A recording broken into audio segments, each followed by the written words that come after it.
You're listening to Misadventures with Tea, where things get hot, steamy, and a little bit creamy. I'm your host, Joseph, and we're here to explore all things tea. So sit back, grab your mugs, and get cozy while we spill the tea on tea. Welcome to my first official episode of Misadventures with Tea. This is for all you tea enthusiasts, tea lovers, and tea connoisseurs. We talk about anything and everything that is tea related, as well as whatever comes to mind.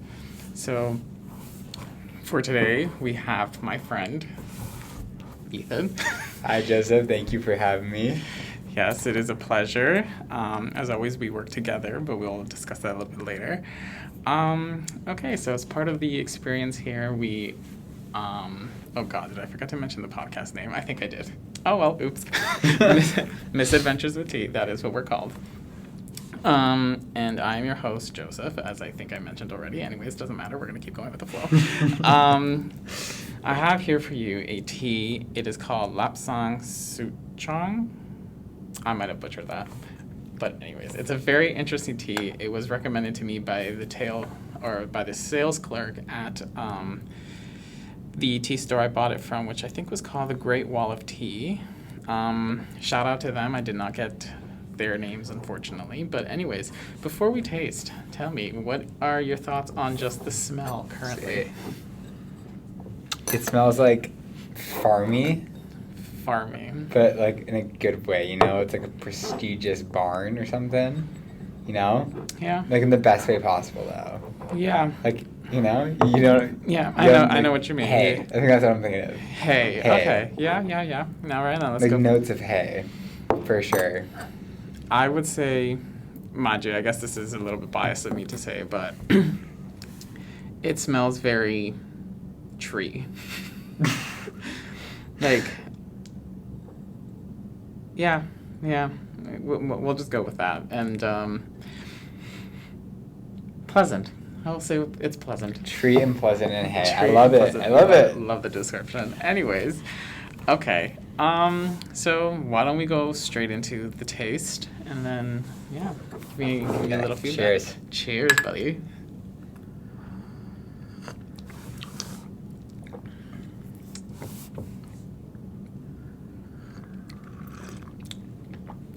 A little ASMR, I like it. Like you get an initial bit of like, I don't know what to say. I want to say hay again. There's like a good initial bit, but there's not much of an aftertaste. Okay, so okay, I see that. It surprisingly kind of reminds me of like chamomile tea, but I know it's not. A little bit. I think it's like I'd say this smells a lot stronger than the actual like body leftover taste. Mm-hmm. Which is funny that you mentioned that because, okay, so from talking with the sales clerk, it was interesting about this tea. They were saying it might not be for everyone. Okay. Which is fair. I feel like teas are not always for everyone. But he was saying that basically this tea, it does have a strong like scent, more of like a woodsy. Actually, someone even said on like the review that it has like a very earthy feel, but you don't taste. Oh, and I'm picking up notes of bark.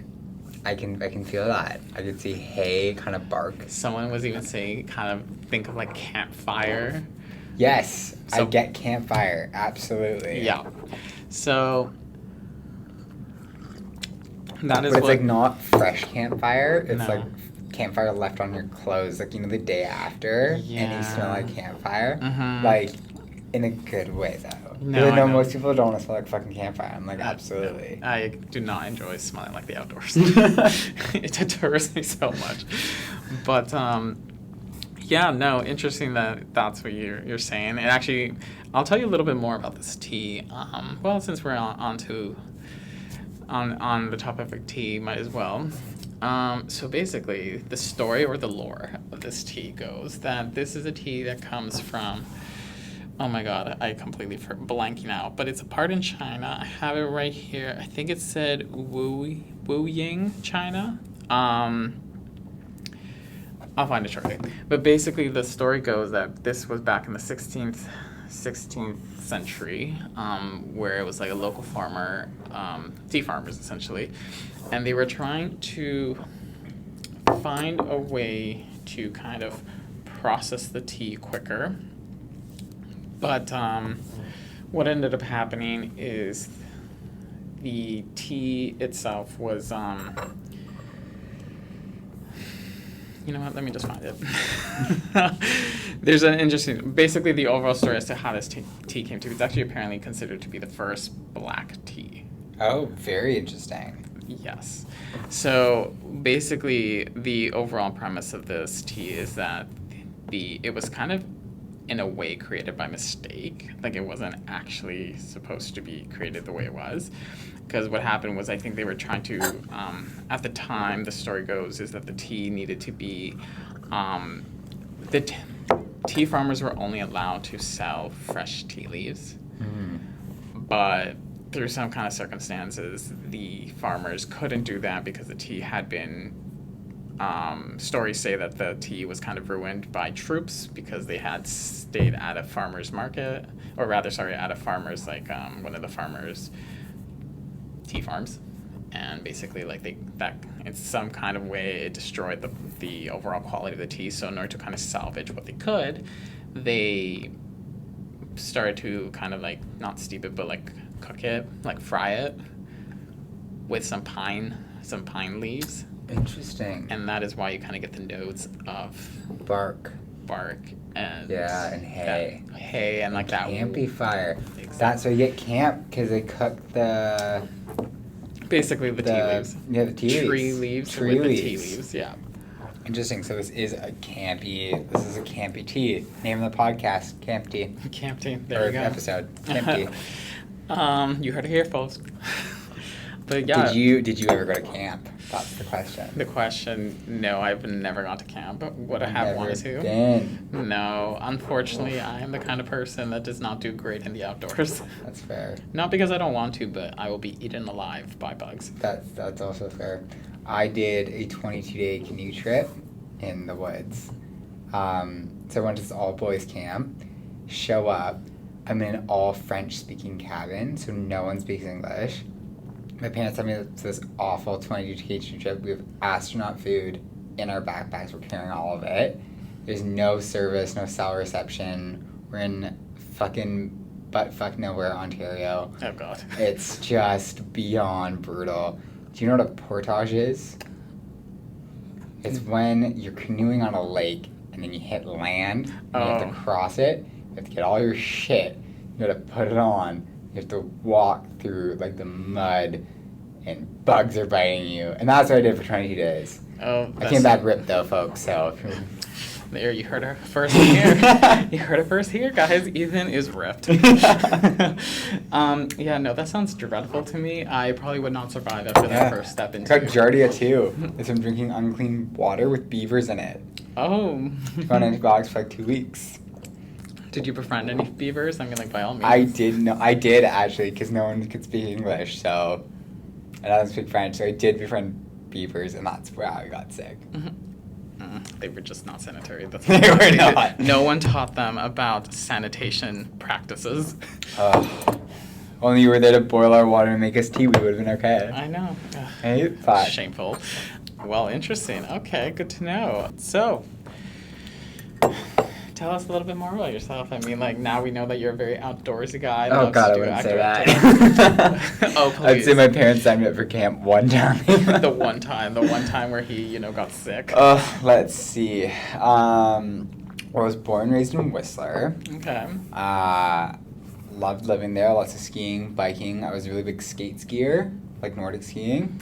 I then went to high school at Shawnigan Lake School on the island, with a boarding school, so I went there for 4 years. Loved it. Was on the cross-country team, the rowing team. Yep, absolutely loved it. And then I went to the University of Victoria, where I did a business degree. Super fun. Also got my real estate license while there, and then I came straight to where we met. Exactly. And we're loving every minute of it, right, Joseph? Work besties. Yes, work besties. Gym bros. Gym bros. I feel like I need to announce this a little bit more. Hold up. Never mind, too hot.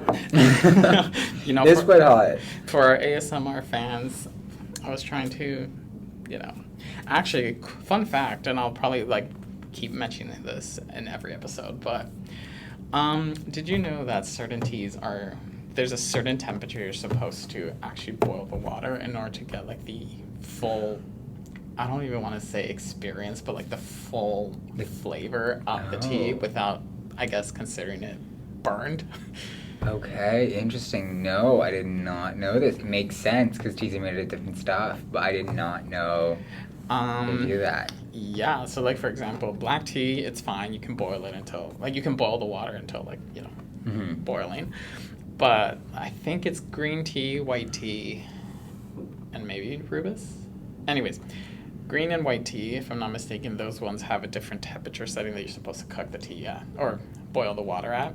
So I think like one of them is like 180 degrees or something. Actually, does that sound right? No, that might be Fahrenheit, not Celsius. I was gonna fact check this shit. Right? But Embarrassing confession. I don't get Fahrenheit and Celsius. that's fair. No, it's not. You're too nice of a person. Like, I should probably ChatGPT that. Like, I legit get confused all the time. I just know Fahrenheit tends to be higher in terms of like comparison-wise. Yeah. Fahrenheit is like a lot higher as opposed to Celsius, which is a lot So lower. which one is like the Canadian Celsius. in Celsius? Yeah, we do everything in Celsius. I think See, Fahrenheit is American. should know that. Don't know that. Should know that. It's okay. Cheers. Cheers again. It's okay, guys. You don't know this because we're on the radio, but I'm super pretty, and that's all that matters. You know what? Soon we'll turn this into like an actual visual podcast. Oh, and that'd be then fun. At that point, people can see how pretty and gorgeous you are. just show them the blonde dreadlocks. Show them the locks. The locks. But yeah, no, I mean, like, here we are just enjoying a nice cup of tea, which again, I should probably give you a little bit more of a breakdown of this podcast so that, like, you know, for our fans out there can get a little glimpse of what's to come. So yeah, you know, in every episode, I'm hoping to have, you know, more guests. So you being the first one, the next one, you know, we'll leave that a mystery for now. But yeah, you know, we'll enjoy a nice cup of tea, shoot the shit, who the hell is gonna care, and then just live life. Love it. Well, I'm excited for all the podcasts to come. All right, what's the goal? Trying to do one a week? You know what? We can leave, I think, once every 2 weeks. I feel like once a week might be a little That's a lot. too much, especially right now. If y'all didn't catch what Ethan said before, we both work together, meaning we have full-time jobs at the moment, so prefer not to overwhelm myself. But yeah, so the goal is to do like once every 2 weeks. On the fucking tea. That should be the opening. The woodsy aftertaste is exactly. Mm-hmm. Actually, I still haven't fixed my jingle yet, so you know that. Just throw that in there. That might just be it. Just me fucking coughing on water. Actually, that's quite fitting and ironic. Let me tell you why I came up with this, with the title, because this is like a nice little fun fact for our guests. So the reason I came up with Misadventures with Tea is because of the fact that I kind of wanted to be a little bit more casual, kind of be a little comedic with this podcast, and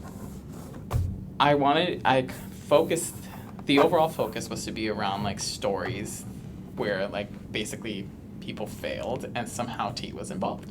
So in this case, we're here recording my first episode and you are literally dying from drinking tea. So you know, I am. Misadventures with Tea, like welcome. right on par. There we go. Thank you. Okay. That is my opening. And then yeah, like I actually have another story, but I'm gonna save that for next time. But it involved, actually, I'll just tell you. Screw it. Okay. Why not? We're here. Basically, I had a time where my uncle, he was trying to make cinnamon tea. I don't know if you know what that is. No, I do not. I don't really know. I don't know if it's just my uncle who does this or other people do this. I'm going to have to definitely look into this to, you know, describe this on a much later time. It'll probably be something I'm going to taste at one point.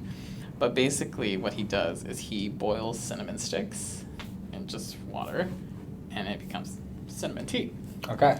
Well, this one particular incident, I was upstairs in my home in Ontario, and my uncle left a pot downstairs just like boiling with water because he went upstairs for like a quick second just to whatever, use the bathroom, I guess. I'm not too sure.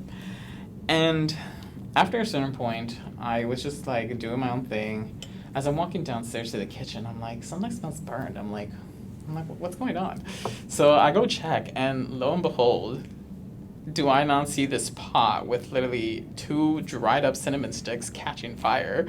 And I'm like, who left this here? And I'm like, oh shit, it was my uncle. I'm like, my uncle literally just walked away from a pot and almost caused a kitchen fire. Thank goodness I came in time. There we go. Oof.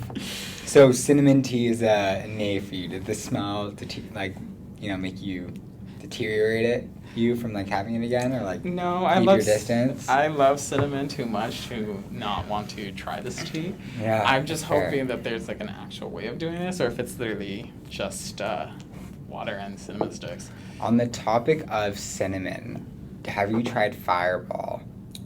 Oh God. I have. It is not my favorite because it reminds me of those red cinnamon. Heart gum things, right? Yeah. Okay, so I've not done this, but I've had lots of friends who have. They throw up on Fireball. I think it was like a younger kid to do. You know, when we were like still teenagers and we'd steal from our parents because like it was sweet. Mm-hmm. You know, it wasn't like drinking You're like, straight vodka. I want to be cool, hip, and relatable like my Yeah. parents. Let me drink some And Fireball. so you'd steal the Fireball, right? And so Mhm. I feel like a lot of kids had a throwing up experience on Fireball and now hate cinnamon because of this. Honestly, that is an interesting theory, and I'm not surprised. Yeah. Right? Yeah, because I know some people who like they physically gag when I mention Fireball, and I think it goes back to the first time they threw up on alcohol. Mm-hmm. When was your first time throwing up on booze? Throwing up on what? Booze. The first time I threw up on booze was the last time I drank. No way. Okay. Yes. Basically, spill the tea. I will spill the tea, or in this case, the booze. Basically, what happened was I was hanging out with a friend back when I lived in Ontario. I was hanging out with my best friend, and I was like, oh, let's hang out. We were big, like, wine connoisseurs at the time, so I was like, let's get some wine. Let's just, like, chill, have a nice night. This was a terrible thing that I did often. I learned how to control my limits, but that night was not one of those days. So, leading up to my hangout with my friend, I ate nothing. So I was basically starving the entire day. And I was like, oh, let's just drink. I'll be fine after like a glass or 2 of wine. Nothing's gone wrong. So we ended up finishing the bottle. Maybe 2. I could be wrong. We ended up falling asleep on her bed. Fun. And we didn't wake up until like almost 2 in the morning when my parents were calling her because I gave them her number just in case if anything happened. They called her saying, yo, we're gonna pick up our son, like he's not answering. And she's like, oh, sorry, like he's just like we just passed out. And as I was leaving her apartment to like get picked up by my parents, I had to go to her bathroom and I just like threw up all over her toilet. Oof. Yeah. That's tough. It was bad. And then I felt so bad. I was like, shit. Like, I did not want to be like leaving and throwing up on her Yeah, toilet. but you had to go, your parents are coming. They were like downstairs actually. Yeah. Like they were there. And I was like, shit. Actually, my mom saw me throw up. Nice. It's just like, oh God. And that was your last time drinking. That was the last time. Actually, no, that was not the last time drinking. That was actually the only time I threw up. The last time I drank, I realized I actually did not throw up. Interesting. So I confused 2 stories, folks. I am so sorry. That's good. This is the first episode, so you can mess stuff up. They're not going to fact check us. So when was the last time you had a drink then? Are we talking about like before I fully quit or like just last time? Like, wouldn't those be the same thing? You would think, but no. Okay. Because basically, like, I stopped about like 5-6 years ago. Impressive. Good for you. But because I loved wine, I told myself, I can at least enjoy like 1 cup of wine here and there. Yes. And The last time I had that was actually when I first started here. So like about 2 years ago is when I had my first glass of wine. I could not finish it. I got like half. It was not even like as like about the size of this mug, and it was only filled halfway because you know that's how they do it. And I basically only got through half of that, so I guess a quarter of a cup. Nice. And I couldn't down it anymore. I wanted to throw You up. just like done. I had like basically not a visceral reaction, but like I just couldn't Just down couldn't do it. Okay, it happens to the best of us. It was a tragic moment because it was white wine. I know it was my favorite. Ugh. But Dude, I love wine. It's so good. Wine is so good. But You know what? I love wine and chocolate. Ooh, I what kind of really am a chocolate? grandma at heart. Love a good wine and chocolate. So good. I know what to get you for Valentine's Day. Just throw like a nice bottle of wine. Absolutely. Oh, God. We should do that Valentine's Day. Yeah. Secret Santa for just us. Yes, Secret Santa, just us. Be like, you won't guess who my Secret Santa is. And be like, what? It's like, it's you. That. But yeah, no. Love wine, chocolate. I mean, I should know you like chocolate. You've been devouring the chocolate at my desk. Dude, it's so bad. I have zero self-control. It's so good, though. Fuck me up. I love chocolate. And you get more dark chocolate. I will need to get some more, actually. Yeah, just like the darkest one you can get. I used Love to it. buy... I should just bring it in. I should just buy it at this point. There was one that was not... I used to buy 90% dark chocolate. I want that. I don't remember where I bought it from, though. I don't know if it was the same place or if it was somewhere else. You must be able to get it at like grocery stores and stuff, right? I know Lent has them. Like, I've seen 90% dark chocolate. Yeah, but I'm like a big bar where I'm like, I don't feel shame eating this. 1000%. I mean, Walmart. Sponsor me. No, Yeah. don't. Don't sponsor me. But yeah, no. That's where I got my bar. Nice. It's quite cheap and quite large. Yeah, no, Walmart is the bomb. Okay, let me see. Do I have any more questions for you? Oh, actually. I should Costco get myself, but Silly question. I mean, like, we've been drinking this entire time, and like this is part of like what I kind of want to get to you. You know, it's a way of giving not only you but like the users a good experience of what we're drinking to kind of like visualize it. Okay. So we already talked about what we thought about the tea prior to drinking. What about now that we drank it? What do you see yourself, like what kind of setting do you feel this tea I is liked it suitable more throughout, for sure. The initial few tastes and smells, like, not for me, but I liked it more when I gave it a chance, you know?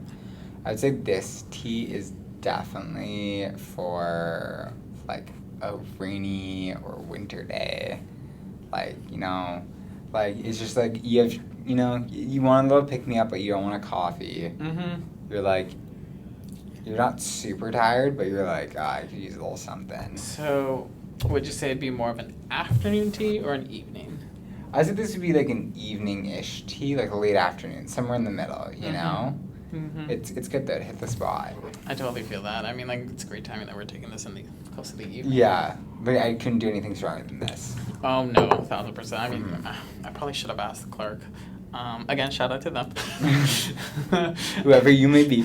Whoever you may be. I'm so sorry I did not catch your names, but you were lovely people to speak to. You gotta go back and get more. No, I will. I will go back. Okay, question. Yeah. Are you, like, honey in your tea, milk in your tea, sugar in your tea? Like, what are your... What are my Obviously, it go-tos? depends on what you're drinking, but, like, what is your go-to? It sounds weird to say this, but I feel like actually, no, this is a lie. I think this is a lie. I feel like I have more honey in my pantry than I do sugar. Nice, I love that. Honey's so good for you. Yeah, so I guess we'll go with honey as opposed to sugar. Although I usually like to just drink it straight, like black. No, I don't usually like to add anything. But Okay. again, depending on the tea. This is probably one of those teas that I think agree with the clerk on this. It probably will taste very good with milk. Yeah, I agree with that. And on a later segment, actually, I'm gonna, spoiler alert, I guess.